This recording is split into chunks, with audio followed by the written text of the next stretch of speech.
MQM और मुस्लिम league नून के दरमियान बातचीत की अंदरूनी कहानी सामने आ गई।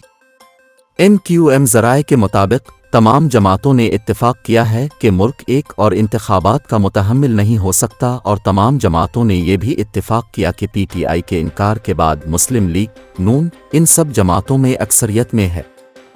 MQM ज़राए के मुताबिक तमाम जमातों का मानना है मुस्लिम लीग नून के को हुकूमत बनाने में सपोर्ट किया जाए, जबकि इस दौरान MQM पाकिस्तान से वजारतों पर कोई बात नहीं हुई।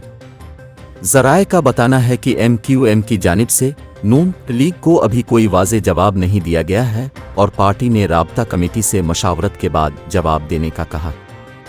ज़राए के मुताबिक डॉक्टर खालिद मकबूल ने नून लीग को जवाब दिया है कि MQM पाकिस्तान की क़यादत राब्ता कमेटी के इजलास के बाद बाज़ाब्ता ऐलान करेगी।